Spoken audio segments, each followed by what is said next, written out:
నమస్తే అండి, అందరికీ నమస్తే. ముందుగా పత్రిజీ గురుగారికి ఆత్మ ప్రణామాలు.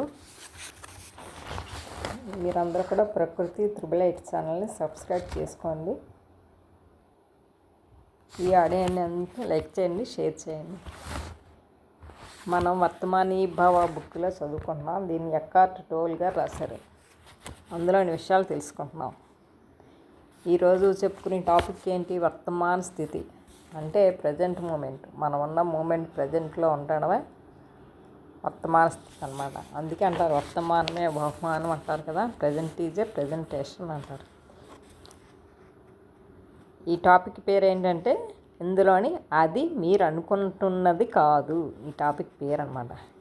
ప్రశ్న ఏంటి? వర్తమాన స్థితి మూలంగా మాట్లాడుతున్నారు. దాన్ని నేను మేధాపరంగా అర్థం చేసుకున్నానని అనుకుంటున్నాను. కానీ నిజంగా అది నేను అనుకుంటున్నదేనా లేదా పూర్తిగా వేరేదా అని అడుగుతున్నాను. రిప్లై: అది మీరు అనుకుంటున్నది కాదు. వర్తమానం గురించి మీరు ఆలోచించలేరు. మనస్సు అసలే అర్థం చేసుకోలేదు. వర్తమానాన్ని అర్థం చేసుకోవడం అంటే వర్తమానంలో ఉండడం. ఒక చిన్ని ప్రయోగాన్ని ప్రయత్నించండి. కళ్ళు మూసుకొని మీతో మీరు ఇలా అనండి: ఇప్పుడు నాకు ఏ ఆలోచన రాబోతుంది? వెంటనే చాలా హుషారుగా ఉండి తర్వాత ఆలోచన ఏమిటో చూడండి. ఎలుక రంధ్రాన్ని చూస్తున్న పిల్లిలా అవ్వండి. ఏ ఆలోచన ఆ ఎలుక రంధ్రం నుంచి రాబోతుంది? ఇప్పుడు ప్రయత్నించండి. ప్రశ్న: సరే, మీ ఒక ఆలోచన వచ్చేలోగా నేను చాలా సమయం ఎదురు చూడాల్సి వచ్చింది. జవాబు: ఖచ్చితంగా. మీరు తీవ్రమైన వర్తమాన స్థితిలో ఉన్నంత వరకు ఆలోచన నుంచి స్వేచ్ఛ పొందుతారు, నిశ్శబ్దం అవుతారు, కానీ మహాచురుగ్గా ఉంటారు. మీ చైతన్యపు ధ్యాస ఒక అవధికి మించి దిగజారిపోయిన తక్షణం ఆలోచనలోనికి చొరబడుతుంది. మానసిక రథ తిరిగి వస్తుంది. నిశ్శబ్దత పోతుంది. మళ్ళీ మీరు కాలంలోకి వస్తారు. వాళ్ళ శిష్యుల వర్తమాన స్థాయిని పరీక్షించడానికి కొంతమంది జెన్ మాస్టర్స్ దొంగచాటుగా వాళ్ళ వెనక్కి వెళ్ళి హఠాత్తుగా కర్రతో పెట్టి కొట్టేవారట. అది పెద్ద షాక్. ఆ శిష్యుడే కనుక పూర్తిగా వర్తమానంలో చురుకైన స్థితిలో ఉండి జోసెఫ్ వర్తమానం గురించి ఉపయోగించిన అభినయాలతో అందులో ఒకటైన అతను నడుం బిగించి ఉండి తన దీపాన్ని వెలిగించి ఉంటే అతను వెనక నుంచి వస్తున్న మాస్టర్ని గమనించి ఆపనన్నా ఆపేవాడు లేదా ప్రక్కకు జరిగేవాడు. కానీ అతను దెబ్బతిని ఉంటే ఆలోచనలో మునిగిపోయినట్లే. అంటే వర్తమానంలో లేకపోవడమే ఇరుకు లేకపోవడం అంటే. రోజువారీ జీవితంలో వర్తమానంలో ఉంటే అది మీలో మీరు లోతుగా స్థిరపడడానికి సహాయపడుతుంది.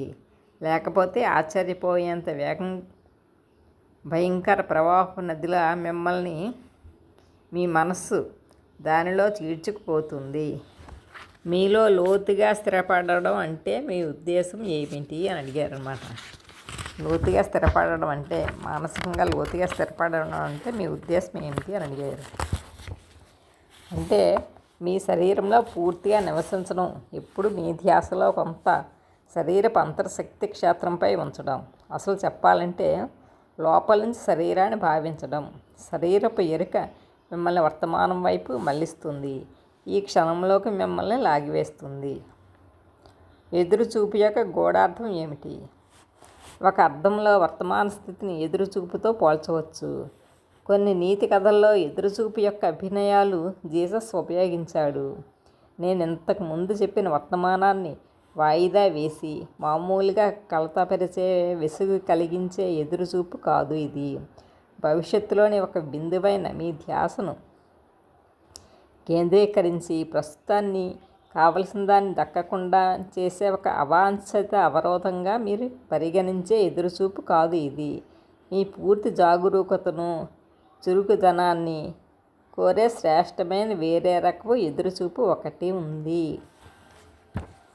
జాగృతగా అంటే కేర్ఫుల్గా అన్నమాట. ఏ క్షణంలోనైనా ఏదో జరగవచ్చు. మీరు ఖచ్చితంగా మేలుకొని లేకపోతే, గాఢమైన నిశ్శబ్దతలో లేకుంటే దాన్ని కోల్పోతారు.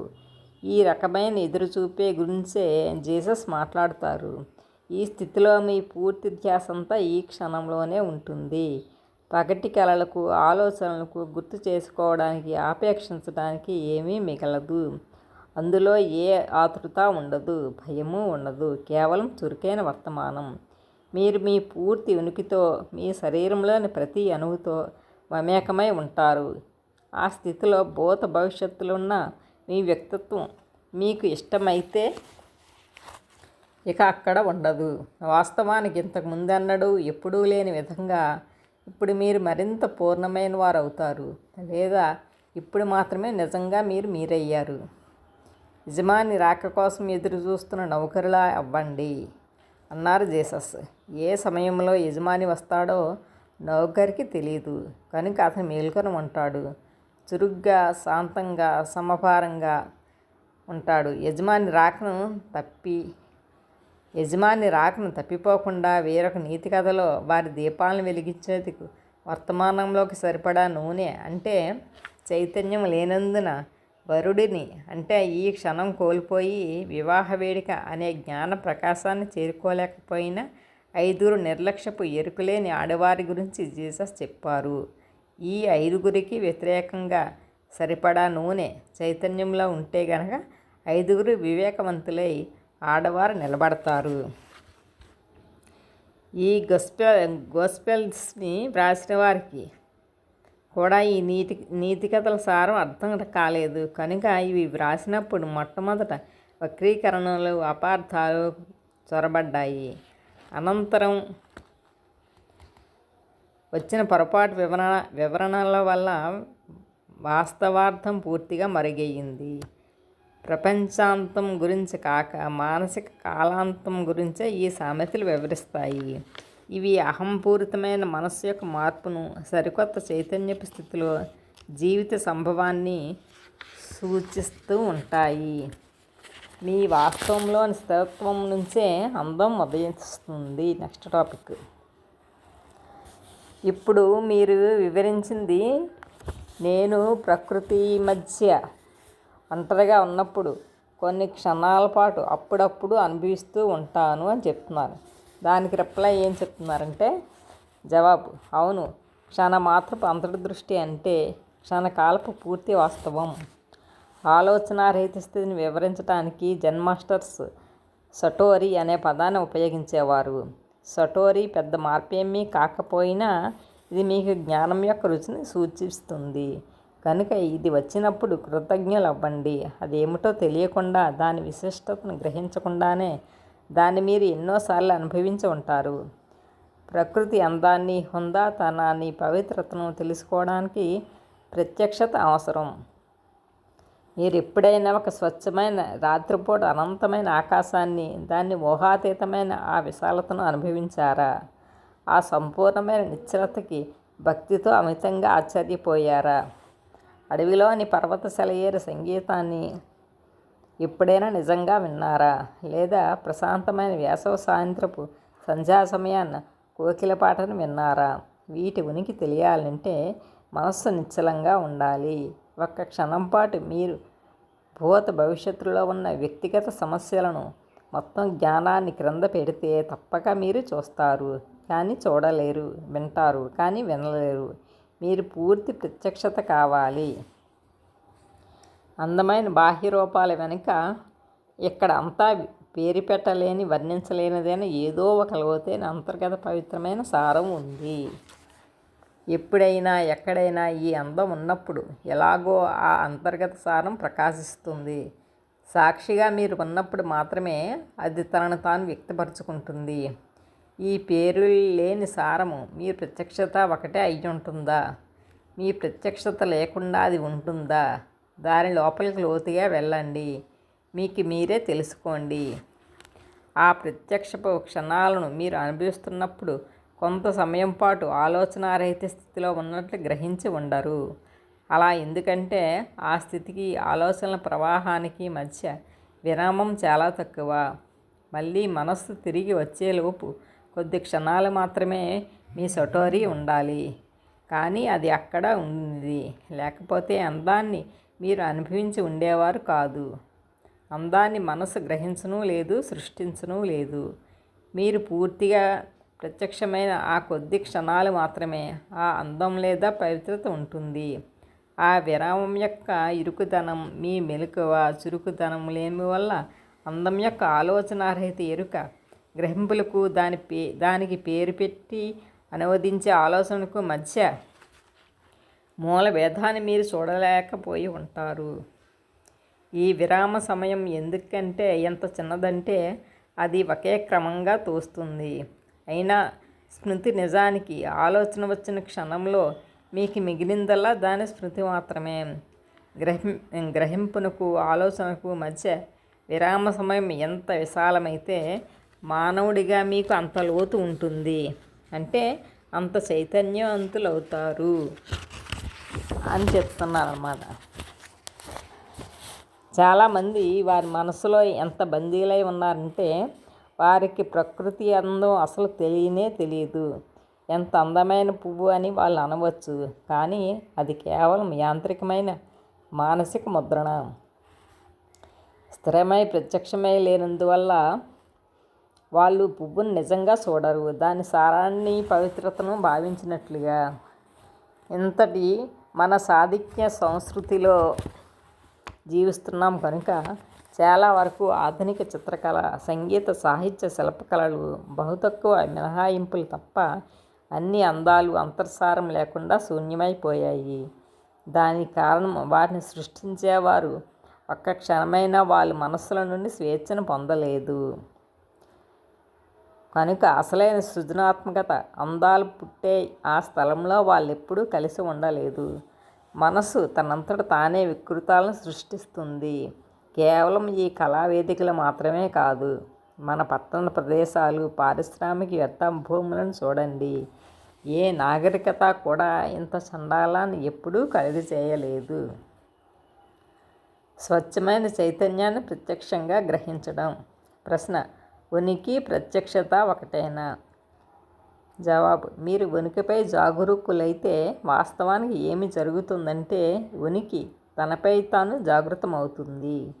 ఉనికి తనపై తాను చైతన్యవంతమైతే అంతే ప్రత్యక్షత. ఉనికి, చైతన్యం, జీవాలు ఒకే అర్థం కలిగినవి కనుక. అంటే ఉనికి అన్నా, చైతన్యం అన్నా, జీవాలన్నా ఒకటే. ప్రత్యక్షత అంటే చైతన్యం. మన కాన్షియస్నెస్ అని ఏదో అనుకుంటున్నామో దాన్నే ఇందులో ప్రత్యక్షత అని చెప్పారన్నమాట. తనపై తాను చైతన్యవంతమైనట్లు లేదా ఆత్మజ్ఞానాన్ని సంతరించుకున్న జీవం అని చెప్పవచ్చు. కానీ పదాలకు అంటుకుపోవద్దు, దాన్ని అర్థం చేసుకునే ప్రయత్నము చేయవద్దు. మీరు వర్తమానంలో ఉండి అర్థం చేసుకోవలసింది ఏమీ లేదు. ప్రశ్న: మీరు ఇప్పుడు చెప్పింది నాకు అర్థమైంది, కానీ యథార్థపు అంతిమ మార్పైన ఉనికి ఇంకా పూర్తి కాకుండా వెతుకుతున్న క్రమంలో ఉన్నట్లుగా మీరు చెప్పిన దాని అర్థం అనిపిస్తుంది. స్వపరిణితి కోసమే భగవంతునికి ఇంకా సమయం అవసరమా? జవాబు: అవును, కానీ విశదమైన విశ్వం యొక్క పరిమితమైన ఎరుక నుంచి చూసినప్పుడు మాత్రమే. బైబిల్లో దేవుడు ఇలా ప్రకటిస్తాడు: నేనే ఆల్ఫాను, ఒమేగాను, నేను జీవిస్తున్నవాడను. భగవంతుడు నివసిస్తున్న కాలంలోని రాజ్యంలో అంటే అది మీ ఇల్లు కూడా. ఆది అంతములు, ఆల్ఫా, ఒమేగాలు ఇవన్నీ ఒకటే. ఇంతవరకు ఉన్నది ఇక ముందుండే దాని సారమంతా విశదం కాని స్థితేని ఏకత్వం పరిపక్వతలో శాశ్వతంగా ప్రస్తుతమై ఉంది. మానవ మనస్సు పూర్తిగా ఊహించలేనిది, గ్రహించలేనిది. ఎలాగైనా విభిన్న రూపాలు కనిపిస్తున్నట్లు ఉన్న మన ప్రపంచంలో కాలం లేని పరిపక్వత, ఊహాతీతమైన విషయమే ఇక్కడ. శాశ్వత మూలం నుంచి వెలువడే కాంతి అయిన చైతన్యం కూడా పరిణామ క్రమానికి లోనైనట్లుగా కనిపిస్తుంది. కానీ ఇది కేవలం ఒక పరిమిత గ్రహింపు మూలంగానే. బొత్తిగా ఇలాంటిదేమీ లేదు. అయినా ప్రపంచంలో చైతన్యపు పరిణామం గురించి నేను ఒక క్షణం కొనసాగిస్తాను. ఉన్న ప్రతి దాంట్లో కూడా ఉనికి ఉంది, దైవత్వం ఉంది, కొంత చైతన్య పరిణామం కూడా ఉంది. ఒక రాయిలో కూడా బీజమైన చైతన్యం ఉంటుంది. లేకుంటే అది ఉండేది కాదు. దానిలోని అణువులు, పరమాణువులు విచ్ఛిన్నమయ్యేవే. ప్రతిదీ జీవించి ఉంది. సూర్యుడు, భూమి, మొక్కలు, జంతువులు, మానవులు అన్నీ కూడా వివిధ పరిమాణాల్లో ఉన్న చైతన్యపు ప్రకటితాలే. రూపముల వర్తమానమైన చైతన్యం. చైతన్యం ఆకార రూపాలను, ఆలోచన రూపాలను, భౌతిక రూపాలను సంతరించుకుంటే ప్రపంచం ఆవిర్భవిస్తుంది. ఆవిర్భవించడం అంటే పుట్టడం అన్నమాట. ప్రపంచం పడుతుంది. మన ఆలోచన ఏదైనా సరే మన ఆలోచనలోనే పడుతుంది ఏదైనా సరే. ఈ గ్రహంలో ఉన్న కోట్ల కొద్దీ రూపాలను చూడండి. సముద్రంలో, భూమిపై, గాలిలో, ఆ తర్వాత ప్రతి జీవరూపము కోటిసార్లు ప్రత్యక్షం అవుతుంది. ఎంతవరకు? ఎవరైనా లేదా ఏదైనా ఆట ఆడుతుందా? జీవం లేదా దైవం రూపంలో ఆడుతుందా? ఇదే ప్రశ్నను భారతదేశంలోని జ్ఞాన దృష్టి గల పూర్వీకులు తమను తాము ప్రశ్నించుకున్నారు. వాళ్ళు ఈ ప్రపంచాన్ని ఒక లీలగా చూస్తారు. భగవంతుడు ఆడుతున్న ఒక దివ్యమైన ఆట. ఆ ఆటలో స్పష్టంగా స్వకీయమైన జీవరూపాలకు అంత ప్రాముఖ్యత లేదు. సముద్రంలో చాలా జీవరూపాలు పుట్టిన కొన్ని నిమిషాల కంటే ఎక్కువ బ్రతకలేవు. మానవ రూపం కూడా అతి వేగంగా మన్నులా మారుతుంది. అది వెళ్ళిపోయాక ఇక్కడ అసలు ఉన్నట్లే తెలియదు. ఇది క్రూరమా, విషాదమా? ప్రతి రూపానికి ఒక భిన్న పోలికను మీరు మరిచినప్పుడే కానీ మీలోని స్వచ్ఛమైన చైతన్యమే దైవత్వం అని మీరు గ్రహించనంత వరకు దాన్ని నిజంగా తెలుసుకోలేరు. మీ అక్వేరియంలో ఒక చేప పుట్టి దానికి మీరు జోన్ అని పేరు పెట్టి ఒక బర్త్ సర్టిఫికేట్ రాసి అతనికి వాళ్ళ కుటుంబ చరిత్ర గురించి చెప్పిన 2 క్షణాల్లో మరొక పెద్ద చేప తినివేయబెడితే అది విషాదం. కానీ అది విషాదం ఎందుకయిందంటే ఏమీ లేని చోట మీరు ఒక భిన్నమైన చైతన్యాన్ని ఊహించారు కనుక. ఒక అనుతాండవం లాంటి శక్తివంతమైన వరవడిలోని ఒక భాగాన్ని మీరు పట్టుకొని దాన్ని ఒక వేరైన అస్తిత్వంగా చేశారు. చైతన్యం అనేక రూపాల్లో ప్రచ్ఛన్నమై అవి సంకీర్ణతకు చేరుకొని పూర్తిగా తనను తాను వాటిలో కోల్పోయేంత వరకు ఉంటుంది. ఈ రోజుల్లోని మానవుల్లో చైతన్యం పూర్తిగా దాని మారువేషంలోనే పోల్చుకోబడుతుంది. దానికి అది రూపంగానే తెలుసు కనుక భౌతిక మానసిక రూపాల చావుకి భయపడుతూ జీవిస్తుంది. ఇదే అహంకారం పూరిత మనస్సు. ఇక్కడే అధికమైన ప్రతికూల చర్య ఏర్పడుతుంది. ఇప్పుడేమో పరిణామ క్రమంలో ఎక్కడో ఏదో తప్పు జరిగిపోయినట్లు కనిపిస్తుంది. కానీ ఇది కూడా క్రీడ, దివ్యలీలలో భాగమే. చివరగా ఈ ప్రతికూల చర్య మూలంగా సృష్టించబడిన దుఃఖపు ఒత్తిడి బలవంతంగా చైతన్యాన్ని రూపంతో పోల్చుకోనీయకుండా చేసి రూపం యొక్క కళ నుంచి మేల్కొనేలా చేస్తుంది. ఇది తిరిగి ఆత్మజ్ఞానాన్ని పొందుతుంది. కానీ అది దాన్ని కోల్పోయిన దానికంటే ఎంతో గాఢ స్థాయిలో ఉంటుంది. ఈ ప్రక్రియను జీసస్ ఆయన సామెతలో తండ్రి ఇంటిని వదిలి ధనాన్నంతా ఖర్చు చేసి అంతా కోల్పోయిన తర్వాత దుఃఖంతో బలవంతంగా తిరిగి ఇంటికి చేరిన కుమారుడి కథ ద్వారా వివరించారు. అలా వచ్చినప్పుడు తండ్రి మునుపటి కన్నా అతన్ని ప్రేమిస్తాడు. కుమారుడి స్థితి ముందు ఎలా ఉందో అలాగే ఉన్నా కానీ అలా లేదు. దానికి లోతైన పరిణామం కలిగింది. ఈ కథ సంపూర్ణ చైతన్య రాహిత్యం నుండి అసంపూర్ణ దృష్టి లీల ద్వారా చైతన్యపు సంపూర్ణత వరకు ఉన్న ప్రయాణాన్ని వివరిస్తుంది. మీ మనస్సును గమనిస్తూ వర్తమానంలో అవ్వడం యొక్క లోతైన విశాలమైన విశిష్టతను ఇప్పుడు మీరు చూడగలుగుతున్నారా? మీరు మీ మనస్సును గమనించినప్పుడల్లా మానసిక ఆకారాల నుండి చైతన్యాన్ని వెలికి తీస్తారు. అప్పుడు మన మనస్సు గమనించేదిగా, సాక్షిగా అవుతుంది. పర్యవసానంగా గమనించే రూపాన్ని మించి ఉన్న స్వచ్ఛమైన చైతన్యం బలిష్టమవుతుంది. మానసిక ఆకార రూపాలు బలహీనమవుతాయి. మనస్సును గమనించడం గురించి మనం మాట్లాడుతున్నప్పుడు విశ్వ విశిష్టత గల సత్యమైన సంఘటనను వ్యక్తిగతం చేస్తున్నాము. మీ ద్వారా చైతన్యం రూపంలో పోల్చుకునే స్వప్నం నుంచి మేల్కొంటూ రూపా నుంచి తనకు తాను బయటికి వస్తుంది. ఇది ముందుగానే సూచించబడిన కాలక్రమానుసారం నిర్ణయించబడిన ఘట్టం. బహుశా ఇంకా దూర భవిష్యత్తులో జరగనున్నది ఇదే. ఈ ఘట్టాన్నే ప్రపంచాంతం అంటారు. ప్రశ్న: భౌతిక మానసిక రూపాలలో పోలిక నుంచి స్వేచ్ఛను పొందిన చైతన్యం మనం అనుకునే స్వచ్ఛమైన లేదా దివ్య చైతన్యంగా లేదా వాస్తవంగా మారుతుంది. ఇప్పటికే ఇది కొంతమంది వ్యక్తుల్లో జరిగింది.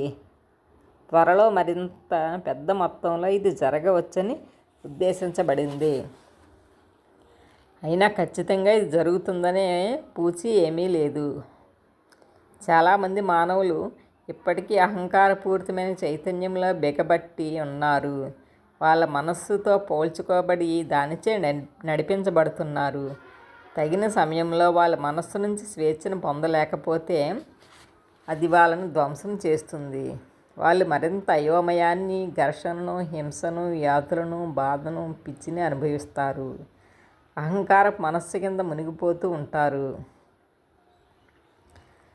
సామూహిక అహంకారపు మనస్సు ఈ గ్రహాన్ని ఆవరించిన మహా అపాయకరమైన విషాదకరమైన వెర్రి. జీవమానవ చైతన్యం మారకుండా ఉంటే ఈ గ్రహంపై ఏమి జరుగుతుంది అని అనుకుంటున్నారు? జవాబు: ఇప్పటికే చాలామంది మానవులకు వాళ్ళ మనస్సుల నుంచి దొరికే ఏకైక విరామం అప్పుడప్పుడు ఆలోచన అడుగున చైతన్య స్థాయికి మళ్ళీ మళ్ళీ వచ్చిపోవడమే. అందరూ ప్రతి రాత్రి నిద్రలో ఇది చేస్తూనే ఉంటారు. కానీ కొంతవరకు కామం, మాదక ద్రవ్యాలు, మత్తు పానీయాల ద్వారా కూడా అధికమైన మానసిక చర్యను అణిచివేయవచ్చు. విపరీతమైన మోతాదులోని సేవించబడే మత్తు పానీయాలు, నెమ్మదిపరిచే మందులు, చట్టవిరుద్ధమైన మత్తు పదార్థాలు, నిస్పృహకు పారద్రోలే మందులు కనుక లేకపోయి ఉంటే ఉన్నదానికన్నా మరింత రెట్టింపు స్పష్టంగా మానవ మనస్సు వెర్రితనం ఉండేది. ఈ మత్తు పదార్థాలను కనుక లేకుండా చేస్తే జనాభాలో చాలా భాగం తమకు తాము ఇతరులకు కూడా అపాయకరంగా తయారవుతుందని నా నమ్మకం. అయితే ఇవి మిమ్మల్ని ప్రతికూల చర్యలో ఇరుక్కుపోయేలా చేస్తాయి. వీటి విపరీతమైన వాడకం ఎంత పాత మానసిక నిర్మాణాల నిర్మూలన ద్వారా చేసినా కూడా ఇది ఉన్నత చైతన్య ఆహ్వానపు ఆవశ్యకతను వాయిదా వేస్తుంది. వాటిని వాడేవారికి వాళ్ళ మనసులు రోజు పెట్టే హింస నుంచి తాత్కాలిక విశ్రాంతి దొరుకుతుందేమో కానీ నిజమైన విముక్తిని పొందేందుకు ఆలోచనకును మించి ఎదుగుటకు అవసరమైన చైతన్య ప్రత్యక్షతను కలిగి ఉండేందుకు ఇది వారిని అడ్డగిస్తుంది.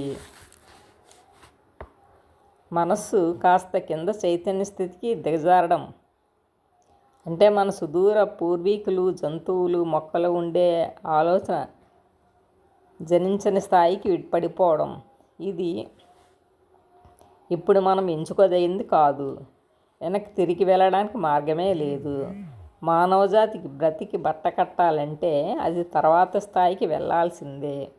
విశ్వమంతటా చైతన్య కోటానుకోట్ల రూపాల్లో పరిణామం చెందుతుంది. కనుక ఇప్పుడు మనం సాధించలేకపోయినా విశ్వ నైపుణ్యంలో అదేమంత పెద్దగా పట్టించుకునే విషయం ఏమీ కాదు. చైతన్యంలోని ఏ లాభము ఎప్పుడూ వృధా పోదు. కనుక అది మామూలుగా మరొక రూపం ద్వారా తనను తాను వ్యక్తపరుచుకుంటుంది. కానీ నేను ఇప్పుడు మాట్లాడడం, మీరు వినడం లేక చదవడం అనేది ఒక నవ్య చైతన్యం ఈ భూమిపై అడుగుపెట్టి నిలబడుతుంది అన్నదానికి స్పష్టమైన సంకేతం. ఇందులో వ్యక్తిగతమైనది ఏమీ లేదు. నేను మీకు బోధించట్లేదు. మీరే చైతన్యం. మిమ్మల్ని మీరే వింటున్నారు. తూర్పు దేశాల్లో ఒక సామెత ఉంది. బోధకుడు, బోధించబడిన వారు ఇరువురు కలిసి బోధించడాన్ని సృష్టిస్తారు. ఏ విధంగానైనా పదాలు వాటికవే ఆశ్చర్యకరమైనవి కాదు. అవి సత్యం కాదు, దాన్ని చూపించేవి మాత్రమే. నేను ప్రత్యక్షత నుండి మాట్లాడుతున్నాను. ఇలా మాట్లాడేటప్పుడు మీరు నన్ను ఆ స్థితిలోకి వచ్చి కలిసే అవకాశం ఎంతైనా ఉంది. నేను ఉపయోగించే ప్రతి పదానికి చరిత్ర ఉండవచ్చు. అన్ని భాషలు గతం నుండే వచ్చినవి కనుక. కానీ ఇప్పుడు నేను మీతో మాట్లాడే పదాలుగా వాటి అర్థాలను వివరించడమే కాకుండా ప్రత్యక్షతలోని అమితమైన శక్తి పౌనఃపున్యాన్ని మోస్తున్నాయి. ప్రత్యక్షను మరింత అధికంగా మోసేది నిశ్శబ్దత. కనుక మీరిది చదువుతున్నా లేక నా మాటలు వింటున్నా పదాల మధ్య వెలుపల గల నిశ్శబ్దాన్ని తెలుసుకోండి. ఆ విరామాలను తెలుసుకోండి. మీరెక్కడున్నా సరే నిశ్శబ్దాన్ని వినడం అనేది ప్రత్యక్షమయ్యేందుకు సులువైన సూటి అయిన మార్గము. చప్పులు ఉన్నా సరే ఆ శబ్దాల మధ్యలోనూ వెలుపల ఎప్పుడూ కొంత నిశ్శబ్దత ఉంటుంది. నిశ్శబ్దాన్ని వినడం అనేది మీలో నిశ్చలతను, ప్రశాంతతను వెంటనే సృష్టిస్తుంది. మీలోని ప్రశాంతతే బాహ్య నిశ్శబ్దాన్ని గ్రహించగలదు. ఆలోచన రూపాల నుంచి విముక్తి పొందిన చైతన్యం కన్నా, అంటే ప్రత్యక్షత కన్నా వేరే నిశ్చలత ఏముంటుంది? మనం మాట్లాడుకుంటున్న దాన్ని సజీవ గ్రహింపు ఇదే. క్రీస్తు మీ దివ్య ప్రత్యక్షతపు యథార్థం. ఏ ఒక్క పదానికి అంటుకుపోవద్దు. మీకు మరింత అర్థవంతంగా అనిపిస్తే ప్రత్యక్షతకు బదులుగా క్రీస్తును మీరు పెట్టుకోవచ్చు. క్రీస్తే మీ దివ్యత్వపు మరి మీ ఆత్మ అని కొన్నిసార్లు తూర్పు దేశాల్లో పిలువబడుతుంది. క్రీస్తుకు ప్రత్యక్షతకు గల ఏకైక భేదం ఏమిటంటే క్రీస్తు మీ అంతర్గత దివ్యత్వానికి సంబంధించినది. మీరు దాన్ని ఎరిగి ఉన్నా లేకున్నా ఇది ప్రత్యక్షత అంటే. ఇక ప్రత్యక్షత అంటే మీ మేల్కొన్న దివ్యత్వము లేక దైవత్వము. మనలో ఉండి ఎనర్జీ అన్నమాట. అంతకే దైవత్వం అంటే. క్రీస్తులో భూత భవిష్యత్తులు లేని మీరు గ్రహిస్తే చాలా వరకు క్రీస్తుపై ఉన్న అసత్యపు నమ్మకాలు, అనేక అపార్థాలు స్పష్టమవుతాయి. క్రీస్తు ఉండేవాడు, మరిక ఉంటాడు అనే పదాలు పరస్పర విరుద్ధమైనవి. జీసస్ ఉండేవాడు. ఆయన 2000 సంవత్సరాల క్రిందట మనిషి. తన సత్య ప్రకృతి అయిన దివ్య ప్రత్యక్షతను ఎరిగి గ్రహించినవాడు. కనుక ఆయన ఇలా అన్నాడు, అబ్రహాంకి ముందే నేనున్నాను, అబ్రహాం పుట్టకముందే నేను ఉండేవాడిని అని ఆయన అనలేదు. అలా అని ఉంటే ఆయన ఇంకా కాల పరిమాణంలో ఉన్నట్లు, రూపాలతో పోల్చుకున్నట్లుగా అర్థం వచ్చేది. భూతకాలంలో మొదలయ్యే వాక్యంలో నేను ఉన్నాను అనే పదాల వాడుక అతి వేగవంతమైన మార్పును, అశాశ్వతమైన పరిణామంలో సాగకపోవడాన్ని సూచిస్తుంది.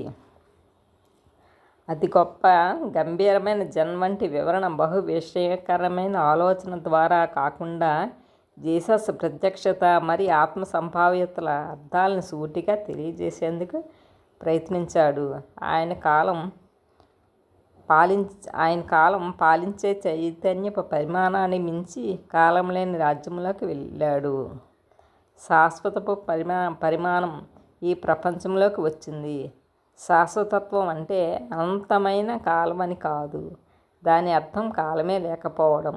ఆ విధంగా జీసస్ అనే ఆయన క్రీస్తు అయ్యాడు, స్వచ్ఛమైన చైతన్యానికి వాహనంగా. ఇక బైబిల్లో భగవంతుని నిర్వచనం ఏమిటి? నేను ఎప్పుడూ ఉండేవాడిని, నేను ఎప్పుడూ ఉంటాను అని భగవంతుడు చెప్పాడా? లేదు. అది భూత భవిష్యత్తులకి వాస్తవాన్నిచ్చేది. భగవంతుడు ఇలా అన్నాడు, నేను అనేది నేనే, I am that I am. కాలం లేదు, కేవలం అంతా కూడా ప్రత్యక్షత. క్రీస్తు యొక్క రెండవ రాక అనేది మానవ చైతన్యపు మార్పు. ఆ కాలం నుంచి ప్రత్యక్షతకు మార్పు, ఆలోచన నుంచి స్వచ్ఛమైన చైతన్యానికి. అంతేగాని ఏ పురుషుడి మరి స్త్రీ యొక్క రాక కోసం కాదు. క్రీస్తే కనుక రేపు బాహ్యమైన రూపంలోకి వస్తే అతను కానీ ఆమె కానీ మీతో ఇలా ఉండడం కాకుండా ఇంకేం చేస్తారు? నేనే సత్యాన్ని, నేనే దివ్య ప్రత్యక్షతను, నేనే శాశ్వతమైన జీవాన్ని. నేను మీలో ఉన్నాను, నేను ఎక్కడ ఉన్నాను, నేను ఈ క్షణాన్ని. మొత్తానికి క్రీస్తు అంటే ఒక ఎనర్జీ. ఆ ఎనర్జీ మనలోనే ఉంటుంది, ప్రత్యక్షంగానే ఉంటుంది, ఎప్పుడు ప్రజెంట్లోనే ఉంటుంది. క్రీస్తుని ఎప్పుడు వ్యక్తీకరించుకోవద్దు, క్రీస్తుని రూపంలో పోల్చుకోవద్దు. అవతారాలు, దివ్యమాతలు, జ్ఞానం పొందిన గురువులు బహు తక్కువ యథార్థమైన వారు, విశేషమైన వ్యక్తులు కాదు. ఎత్తి పట్టుకుని సమర్థించి పోషించడానికి అబద్ధపు నేను లేనివారు చాలా సామాన్యులు. సాధారణమైన వారిని మీరు చాలా హీనంగా చూస్తారు, లేకపోతే వారిని చూడరు. మీరు ఒక జ్ఞానం పొందిన గురువు దగ్గరికి ఆకర్షించబడితే దానికి కారణం ఇంకొకరి ప్రత్యక్షతను గుర్తించడానికి సరిపడా ప్రత్యక్షత మీలో ఉండడమే. జీసస్ని కానీ బుద్ధుని కానీ గుర్తించలేని వారు చాలామంది ఉన్నారు. అలాగే అసత్యమైన గురువులకి ఆకర్షించబడిన వారు చాలామంది ఉన్నారు, ఎప్పుడూ ఉంటున్నారు. కొద్దిపాటి అహం గలవారు మరింత అహంకార పూరితులైన వారి పట్ల ఆకర్షితులవుతారు. చీకటి వెలుగును గుర్తించలేరు, వెలుగు మాత్రమే వెలుగును గుర్తించగలదు. కనుక వెలుగు మీ బయట ఉందని గుర్తిస్తే క్రీస్తు భగవంతుని పునర్జన్మ అయితే మరి మీరెవరు? ఏ రకమైన ప్రత్యేకత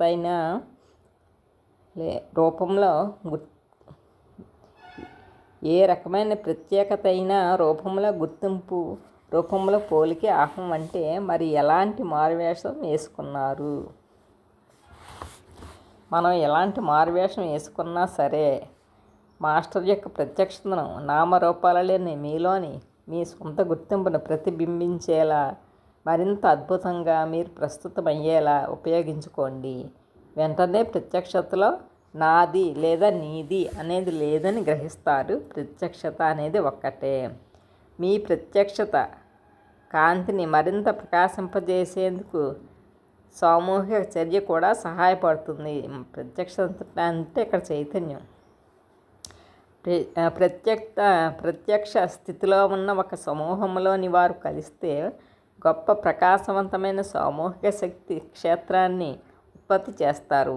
అది సమూహంలోని ప్రతి ఒక్కరి ప్రత్యక్ష స్థితి పరిమాణాన్ని పెంచడమే కాకుండా ప్రస్తుత స్థితి అయిన మనస్సు ఆధిక్యత నుండి సామూహిక మానవ చైతన్యానికి మరల్చి విముక్తి కలిగించేందుకు సహాయపడుతుంది.